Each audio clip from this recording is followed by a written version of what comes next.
your favorite shopping destination, Value Zone Hypermart. ఇప్పుడు మన అమీర్పేట్లో pillar number 1081 వద్ద.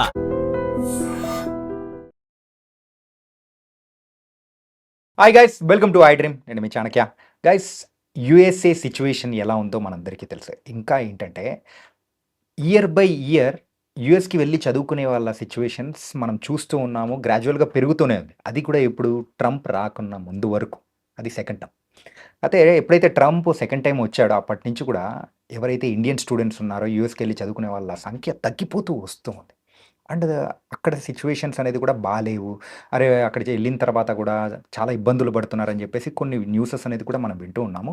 అసలు అక్కడ సిచ్యువేషన్స్ ఎలా ఉన్నాయి, అక్కడ చదువుకోవడానికి వెళ్ళొచ్చా లేదా, ఇలాంటి బోల్డ్ అయిన విషయాలు అనేది కూడా మనకు చెప్పడానికి ఓవర్సీస్ ఎడ్యుకేషన్ ఎక్స్పర్ట్ అయిన శ్రీనివాస్ గారు ఇప్పుడు మనతో పాటున్నారు. మరి సార్తో మాట్లాడదాం. Hi sir. నమస్తే సార్. నమస్కారం అండి. సార్, ట్రంప్ సెకండ్ టైం వచ్చిన తర్వాత నుంచి మన ఇండియన్ స్టూడెంట్స్ మీద పగబట్టాడా ఏంటి సార్? ఎడ్యుకేషన్ సిస్టంలో ఎవరైనా కానీ అబ్రాడ్కి వెళ్ళి చదువుకోవాలంటే అందరికీ ఫస్ట్ గుర్తొచ్చే ఫస్ట్ ఆప్షన్ యూఎస్ఏ. మరి యూఎస్కి వెళ్ళే వాళ్ళ సంఖ్య తగ్గిపోతుంది. ఎందుకు ఇలా? యాక్చువల్గా మొత్తం మీరు ఇండియా నుంచి చూస్తే కనుక లాస్ట్ 10 to 15 ఇయర్స్ నుంచి చూస్తే కనుక హైదరాబాద్ కానీ లేదా తెలుగు స్టేట్స్ నుంచి కానీ 50% of the students visas issued from entire India చూస్తే కనుక APR Telangana joint Telugu states కలిపితే 50% స్టూడెంట్స్ యూఎస్లో చదువుకోవడానికి వెళ్ళేవాళ్ళు లాస్ట్ 4-5 ఇయర్స్ నుంచి ఎస్పెషల్లీ చూస్తే కనుక అన్ని వీసాస్ ఇష్యూ చేశారు. ట్రంప్ సెకండ్ టైం వచ్చాక మారింది ఏంటి? ఒకటి, ప్రీ కోవిడ్ పోస్ట్ కోవిడ్ అని 2 డిఫరెంట్ సినారియోస్ ఉన్నాయండి. ప్రీ కోవిడ్ ముందు వరకు యూఎస్ యూనివర్సిటీస్లో చాలా మందికి వెల్కమ్ చేశారు. సింపుల్ టెస్ట్లు అంటే ఎంట్రీ లెవెల్ రిక్వైర్మెంట్స్ చాలా వరకు తగ్గించారు. తగ్గించడంతో అసలు యూఎస్కి వెళ్దాం అనుకునే వాళ్ళు లేదా ఇంతకుముందు ఎప్పుడో వెళ్దాం అనుకునే వాళ్ళు కూడా వెళ్ళిపోయారు. సో వెళ్ళాక ఏం జరిగింది అంటే కొందరు దాన్ని మిస్యూజ్ చేయడం అనేది ఏం జరిగింది. నేను ఓన్లీ తెలుగు స్టూడెంట్స్ అని అనట్లేదు, ఓవరాల్గా ఇండియా నుంచి maybe some parts of Punjab కావచ్చు, గుజరాత్ కావచ్చు, లేదా ఇంకొన్ని పార్ట్స్ ఆఫ్ ఇండియా నుంచి కావచ్చు. ఒక స్టేట్ అని చెప్పలేను కానీ ఓవరాల్గా మిస్యూజ్ అనేది జరిగింది. చాలామంది ఆ కాలేజీలోకి వెళ్ళడము, దాని గురించి పెద్ద యూనివర్సిటీ పైన వీసాకి వెళ్ళడము, అక్కడ నుంచి చిన్న కాలేజీకి షిఫ్ట్ అవ్వడము, ఇలాంటివన్నీ జరిగాయి. And at the same time economy of the US ఇప్పుడు లాస్ట్ 2-3 ఇయర్స్ నుంచి తీసుకుంటే కన్నా కొంచెం ఛాలెంజింగ్ సిచ్యువేషన్లో ఉంది. Very it use to rule the world technology పరంగా కానీ దేని పరంగా కానీ. ఇప్పుడు ఆ ఎకనామీ అనేది కొంచెం స్లో డౌన్ అవ్వడం వల్ల సో వాళ్ళకి నెట్ మైగ్రేషన్ మొత్తం నెట్ ఇమిగ్రేషన్ తగ్గించాలి అనే వన్ ఆఫ్ ద స్లోగన్ తోటే ట్రంప్ అనేది ప్రెసిడెంట్గా ఎలెక్ట్ అయ్యారు. సో అది అయినప్పుడు దాన్ని ఇంప్లిమెంట్ చేయాలి, ప్లస్ ఈ వాంటెడ్ టు డూ దట్ అనేది కొన్ని ఆశ్చర్యకరమైన పాలసీస్ కింద తీసుకొచ్చారు, నో డౌట్. అండ్ ఎస్పెషల్ ఇవాళ మార్నింగ్ న్యూస్ ఏంటి అంటే పొద్దున్న లేవగానే ఇప్పుడు H1B అనే దానికి $1 lakh కంపెనీ పే చేస్తేనే ఆ స్పాన్సర్షిప్ అనేది యాక్సెప్టబుల్ అని వచ్చారు. ఇది $1 lakh. ఇది ఒక పిడుగు లాంటి వార్తనే చెప్పాలి, టు బీ ఆనెస్ట్. H1B ఎవరైతే అప్లై చేస్తున్నారో, సో జనరల్గా 85,000 వరకు ఇది మామూలుగా లాటరీ సిస్టంలో ఉండేది. అప్పుడు సుమారుగా $1,700 to $4,200 I think is the highest. $4,200 or $4,500 was highest with lottery system. 85,000 visas ఉండేవి. ఇప్పుడు అది ఒక్కసారిగా 1,700 to ఆర్ ఈవెన్ మీరు 4,000 తీసుకున్న 22 టైమ్స్ దాని బిన్ ఇంక్రీస్డ్. అంటే $1,00,000 అంటే సుమారుగా 85 లక్షల నుంచి 90 లక్షల వరకు మన ఇండియన్ కరెన్సీలో ఒక కంపెనీ స్పాన్సర్ చేస్తేనే ఇప్పుడు H1B వెళ్ళడానికి. అంటే ఇది ఇవాళే వచ్చింది క్లారిటీగా, ఇది దీనికి అప్లై అనేది మేబీ ఒక 1 వీక్లో తెలుస్తుండొచ్చు. బట్ సూచనాప్రాయంగా చెప్పాలి అంటే ఇప్పుడు ఇది మాత్రం డైరెక్ట్గా H1B మీద వెళ్ళాలి అనుకునే వాళ్ళకి మాత్రం చాలా ఇబ్బందికరమైన సిచ్యువేషన్ అని చెప్పొచ్చు. ఓకే. అంటే అక్కడికి వెళ్ళిన తర్వాత అయినా కానీ జాబ్ ఆపర్చునిటీస్ విషయంలో అయినా కానీ ఇబ్బందులు జాబ్ ఆపర్చునిటీస్ అంటే ఎవరైతే part time job, full time job అని 2 ఉంటాయండి. జనరల్గా ఆన్ క్యాంపస్ అన్ని యూనివర్సిటీస్ ఒక సెమిస్టర్ తర్వాత 20 hours per week అనేది లీగల్గా పర్మిట్ ఉంటుంది. జనరల్గా మన స్టూడెంట్స్ అందరూ ఇంటర్న్షిప్స్ ద్వారా కానీ లేదా అసిస్టెంట్షిప్ ద్వారా కానీ వర్క్ చేసుకుంటారు. కాకపోతే అంతకుముందు గవర్నమెంట్ కొంచెం లిబరల్గా ఉండడం వల్ల కొందరు స్టూడెంట్స్ వెళ్ళడము, ఎక్స్ట్రా అవర్స్ పనిచేయడము ఇలాంటివి చేశారు. సో చేయడం వల్ల అది అబ్యూజ్ అయింది అనే సిస్టమ్ తోటి ఇప్పుడు ట్రంప్ వచ్చాక బాగా స్ట్రిక్ట్ చేశారు. ఓకే. అంటే ఆయన ఏమంటారు 20 అవర్స్ పర్ వీక్ అన్నప్పుడు 20 అవర్స్ పర్ వీకే చేసుకోవాలి. అంతకన్నా ఎక్కువ చేసుకోకూడదు. అయితే అంతకుముందు ఒక 4-5 ఇయర్స్ నుంచి అది ఫ్రీగా వదలడం వల్ల ఇప్పుడున్న స్టూడెంట్స్‌కి మైండ్ సెట్ ఏమైందంటే అక్కడే ఇబ్బందులున్నాయి. ఇప్పుడు మనం ఇంతకుముందులాగా పని చేసుకొని డబ్బులు సంపాదించుకొని ఫీజు కట్టుకోలేము లేదా ఇంటికి డబ్బులు పంపియలేము అనేది situation. Which is fact also. అంటే నాట్ ఓన్లీ అమెరికానే కాదు, ఓవరాల్‌గా మీరు వెస్టర్న్ కంట్రీస్ ఎక్కడ తీసుకున్నా ఇప్పుడు ఈ స్లో డౌన్ అనేది మాత్రం ఎక్కడైనా స్పష్టంగా కనిపిస్తుంది. ఓకే.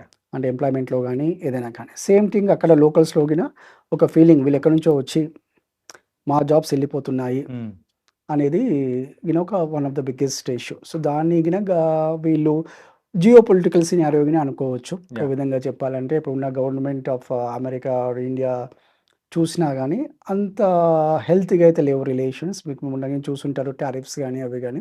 సో, 50% వరకు చేశారు.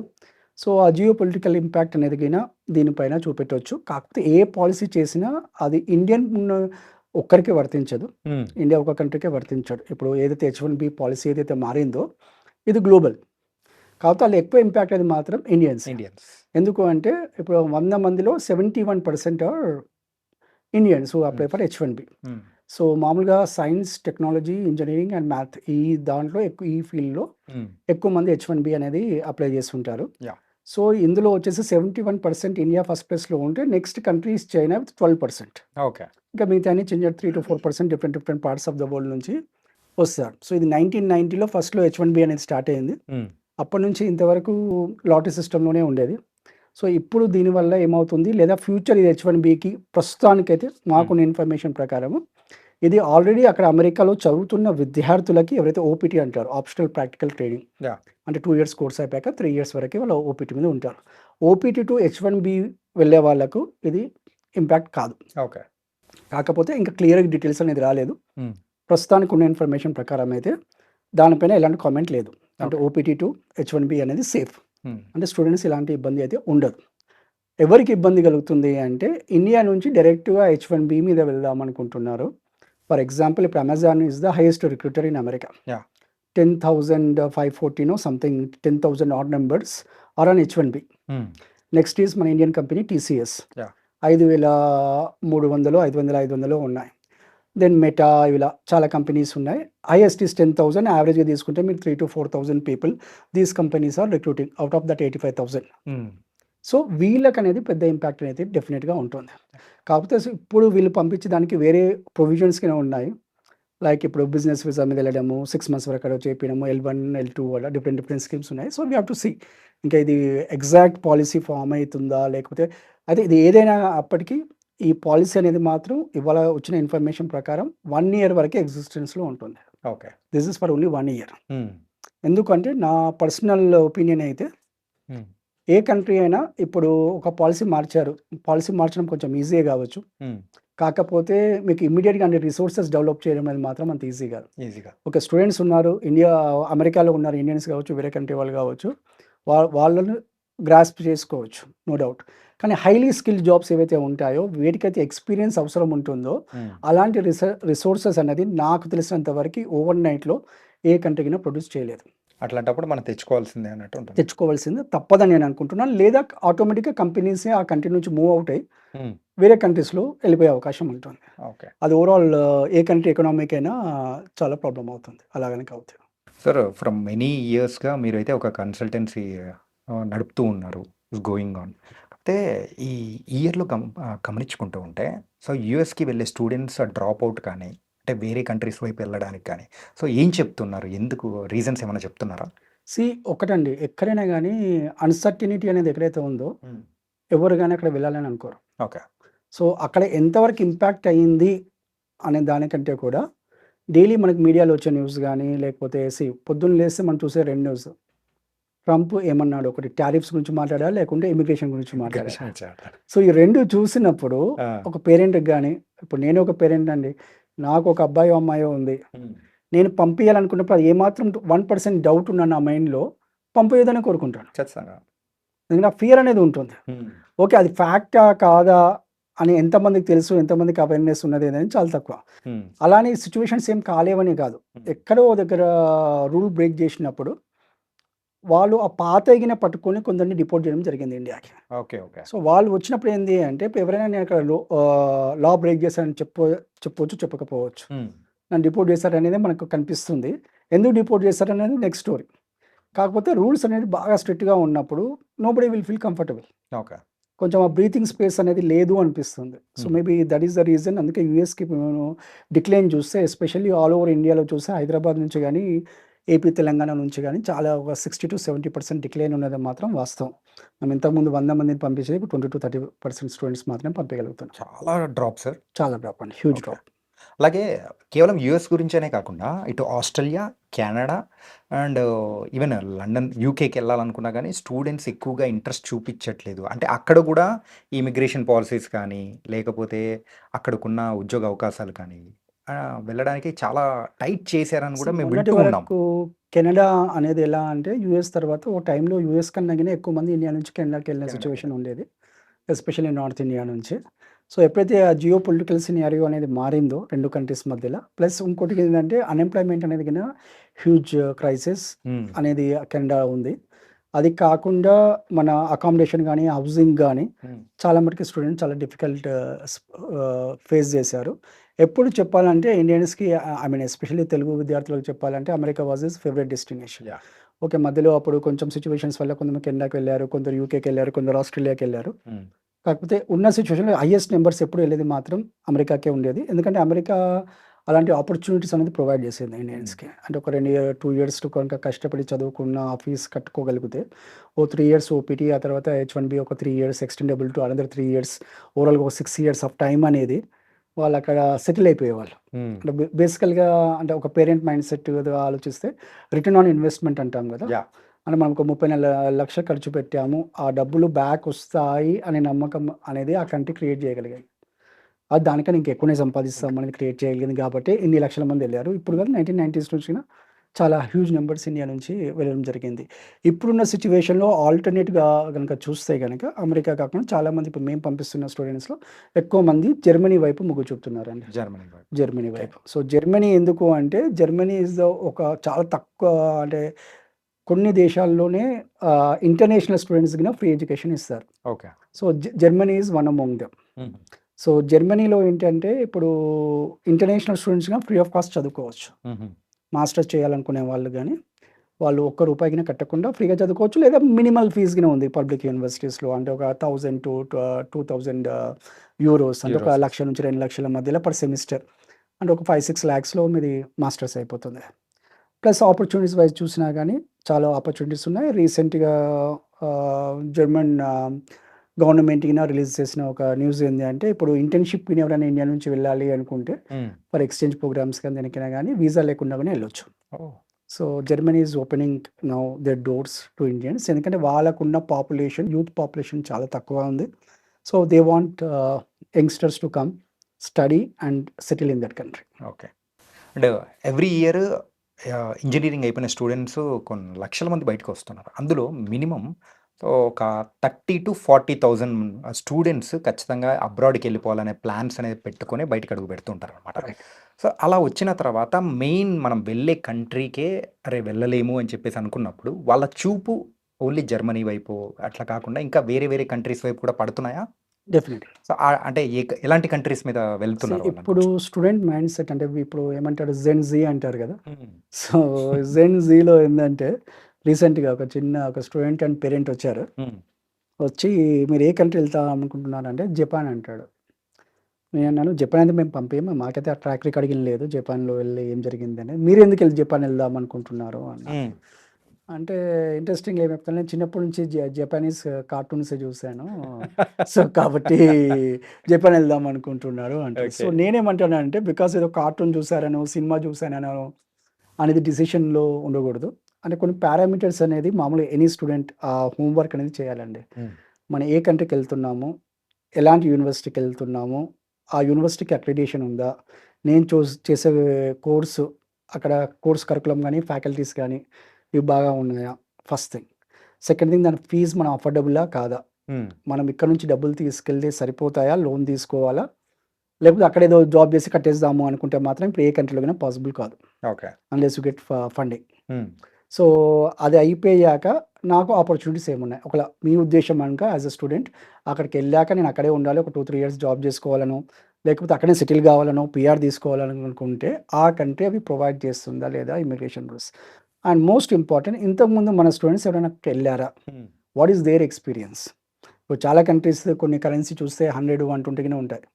ఇండియన్ కరెన్సీతో చూస్తే. కానీ అక్కడికెళ్తే ఏముండదు. ఇప్పుడు యూరో అంటే ఎక్కడైనా యూరో అంటే 80 టు 100 రూపీస్‌కి ఉంది ఇప్పుడు. 100 రూపీస్‌ని టచ్ అయింది. బట్ యూరోపియన్ యూనియన్‌లో అన్ని కంట్రీస్ సేమ్ సిట్యుయేషన్‌లో లేవు. Okay. So, maybe euro is 100 rupees. కానీ మనకు 1:100 టైమ్స్ ఇన్‌కమ్ ఏమి ఉండదక్కడ. ఆహా! సో, అక్కడ టాక్సెస్ ఏమున్నాయి? ఇలాంటియి అన్నీ తెలుసుకొని వెళ్ళడం వల్ల ఇట్ ఈస్ సేఫ్. ఓకే. ఏదో ఇన్‌స్టింక్ట్ డిసిషన్ సినిమా చూడ్డమో, ఒక కార్టూన్ చూడడమో, దానివల్ల లేకపోతే మనకి చిప్పటి నుంచి కొరియన్ ఫుడ్ ఇష్టము, జపనీస్ ఫుడ్ ఇష్టము, చైనీస్ ఫుడ్ ఇష్టము అని ఆ కంట్రీకెళ్ళిపోతే ఇబ్బందులైతే తప్పవు. సో, మనం వెళ్ళే దాంట్లో కంట్రీ లాంగ్వేజ్ ఏంది? అక్కడ కల్చర్ ఏంది? దాన్ని మనం అడాప్ట్ చేసుకోగలమా? Okay. So, that is the biggest challenge. ఇప్పుడున్న దాంట్లో adaptability is the next thing అండి. అంటే ఇప్పుడు ఇంతకుముందు ఏందంటే ఒక ఐటీ అప్పుడు ఇండస్ట్రియల్ రెవల్యూషన్ వస్తే 20, 30 ఇయర్స్ ఉంది. లేకుంటే ఐటీ రెవల్యూషన్ వస్తే ఒక 15, 20 ఇయర్స్ ఉండే. తర్వాత యాప్స్ అన్నారు. ఇప్పుడు ఏఐ అంటున్నారు. డీప్ సీక్ అంటున్నారు. సో, ఇలాంటి రకరకాలుగా మారుతున్నాయి. మీరు దేని term as time goes on 20 years నుంచి 10 ఇయర్స్‌కి వచ్చింది. 10 ఇయర్స్ నుంచి 5 ఇయర్స్‌కి వచ్చింది. రేపు టెక్నాలజీ 5 ఇయర్స్ నుంచి 1 ఇయర్‌గిన ఉంటదో మారే ఉండదో అవకాశాలు మారే కూడా అవకాశాలు ఉంటాయి. అయితే ఖచ్చితంగా ఉన్నాయి. సో, ఇప్పుడు క్వెషన్ ఏంది అంటే అడాప్టబిలిటీ. నువ్వు ఎంత క్విక్‌గా ఆ కండిషన్స్‌ని అడాప్ట్ చేసుకోగలుగుతావో those will be the survivors. Okay. So, adaptability is the biggest thing that what is the next generation has to think about. అంటే రీసెంట్‌గా చూస్తున్నాం సార్. యూరోపియన్ కంట్రీస్‌లో మనకు ఇండియన్‌కి అంటే ఇండియన్స్ ఉన్న చాలా తక్కువ కమ్యూనిటీ వాళ్ళు కూడా సో, ఇప్పుడు అక్కడికి వెళ్ళడం అనేది కూడా పెరుగుతున్నారని కూడా చూస్తున్నాం. లైక్ ఐర్లాండ్ కానీ, స్విట్జర్లాండ్ కానీ right. And Romania, Netherlands all different కంట్రీస్‌కి కూడా ఇప్పుడు ఎక్కువ మంది వెళ్తున్నారని కూడా చూస్తున్నాం. సో, బేసికల్‌గా మేము అంటే మా ఇండస్ట్రీలో we call it as big 4. అంటే US, UK, Australia, Canada. Canada.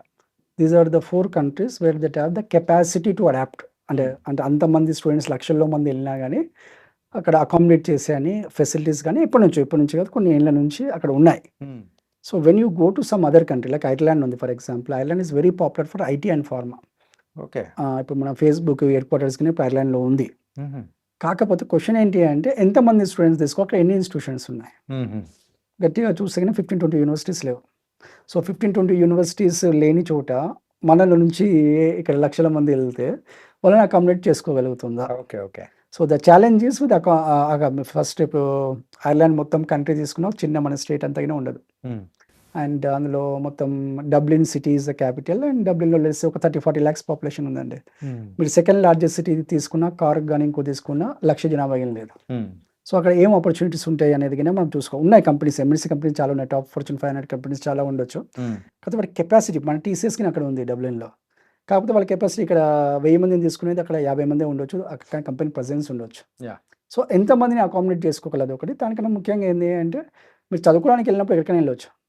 కాకపోతే మీరు అక్కడే జాబ్ చేయాలనుకుంటున్నారా? చదువుకొని బ్యాక్ వచ్చేయాలనుకుంటున్నారా? ఓకే. సో, చదువుకోవడమే అయితే ఐర్లాండ్ వెళ్ళొచ్చు, జర్మనీ వెళ్ళొచ్చు, నెదర్లాండ్స్ వెళ్ళొచ్చు, ఎక్కడికైనా వెళ్ళొచ్చు. ఐర్లాండ్ ఒక బెనిఫిట్ ఏంటంటే అండి English speaking. Basically 90% of the people Irish కన్నా ఇంగ్లీషే మాట్లాడతారు. సో, కాబట్టి యూకే లాగానే ఐర్లాండ్ గిన English speaking country. Okay. So, కాబట్టి ఒక లాంగ్వేజ్ బ్యారియర్ అయితే ఉండదు. అదే మీరు యూరోపియన్ యూనియన్‌లో ఏ కంట్రీకి వెళ్ళినా అక్కడ ఇప్పుడు ఫ్రాన్స్ వెళ్తే ఫ్రెంచ్, జర్మనీ వెళ్తే జర్మన్ లాంగ్వేజ్ అలా డిఫరెంట్ కంట్రీ. బట్ అందులో గిన నెదర్లాండ్స్‌లో చాలా మందికి ఇంగ్లీష్ మాట్లాడతారు. ఓకే. సో, మన లాంగ్వేజ్ అనేది చూసుకోవాలి. ఇప్పుడు ఉన్నదంటే నన్ను అడిగితే గనుక what is the best country in the European యూనియన్‌లో అంటే గనుక జర్మనీ ఈస్ వన్ కంట్రీ.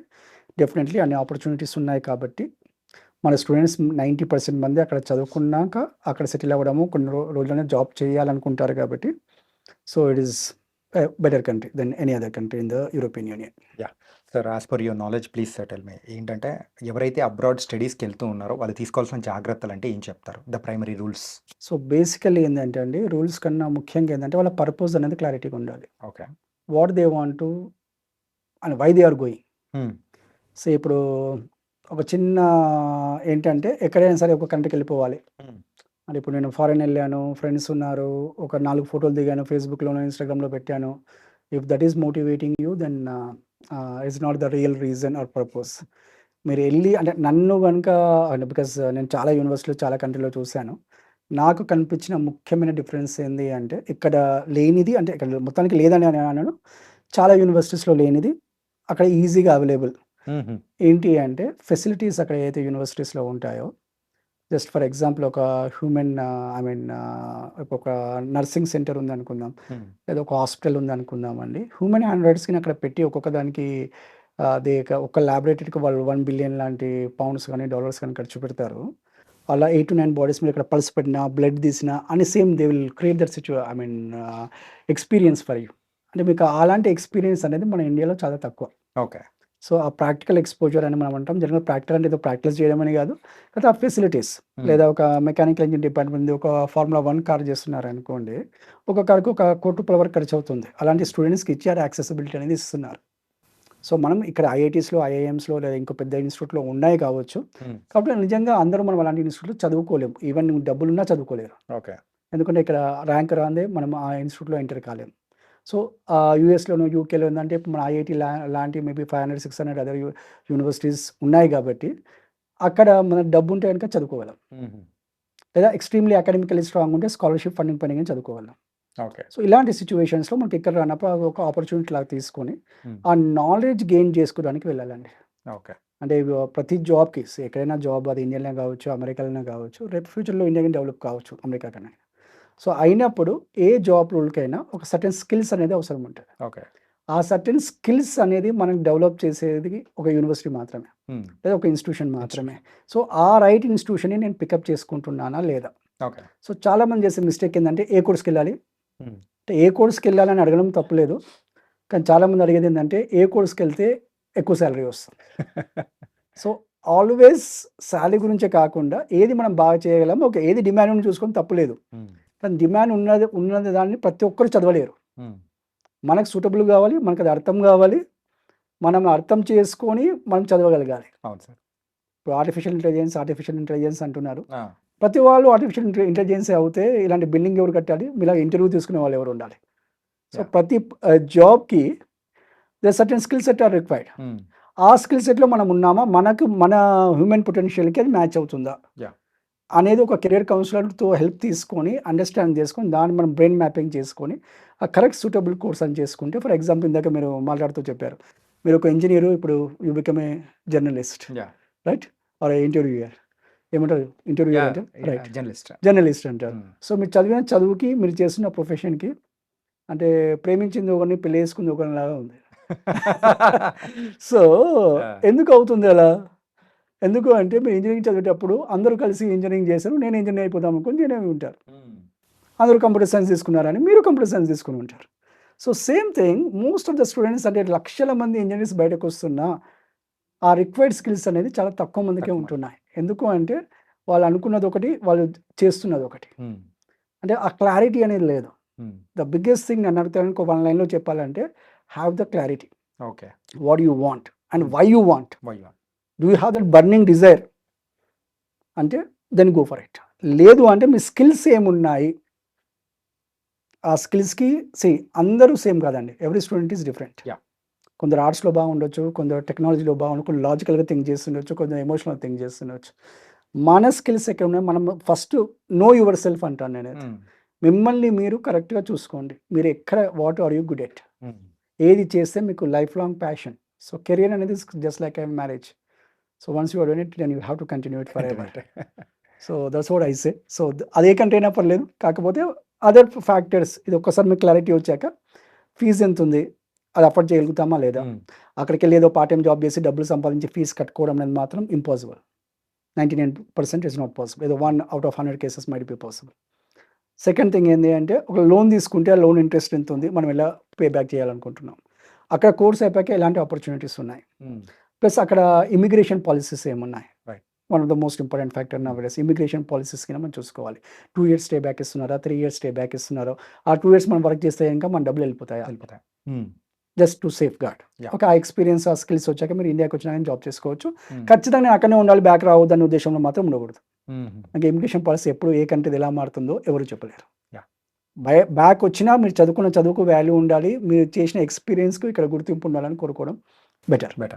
అంటే ఇప్పుడు యూఎస్ఏ సంగతి చూస్తున్నాం కదా సార్. అలాగే ఉంది కాబట్టి రైట్. ఇప్పుడు అలా ఆలోచించడంలో తప్పే లేదు. Right. Absolutely. And so nice sir. ఏంటంటే యూఎస్ఏ సంగతులు అండ్ అక్కడికి వెళ్ళి చదువుకుందాం అనుకున్న వాళ్ళకైనా కానీ అండ్ లేటెస్ట్గా మీరు చెప్పింది అయితే H1B వీసాకి అయితే $1,00,000 కంపెనీ పెట్టాలి, స్పాన్సర్ చేయాలనేటప్పుడు ఒక పిడుగు లాంటి వార్త. పిడుగు కాదు, అంతకంటే పెద్దది ఏదైనా చెప్పుకుంటే బెటర్ ఏమో. సో ఈ కైండ్ ఆఫ్ న్యూసెస్తో కూడా చాలా చాలా చక్కటి చెప్పారు sir. So thank you so much sir. Thank you. And for more videos, Please subscribe to iDream. Please subscribe to iDream. Please subscribe iDream. And please subscribe to iDream. For more videos, subscribe to iDream. please like, share, and subscribe to the channel. Congratulations, iDream. సబ్స్క్రైబ్ టు iDream. Subscribe to iDream. So subscribe to iDream Media. iDreamకి iDream team అందరికీ huge congratulations. Please subscribe iDream Media. Please subscribe to iDream. Subscribe iDream. Please subscribe to iDream.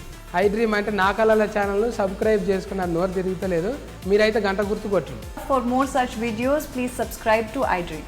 Subscribe to iDream. Please subscribe to iDream. Please subscribe iDream Media. Please do subscribe to iDream. Please subscribe to iDream Media. For best entertainment and information, please subscribe iDream. And don't forget to subscribe to iDream.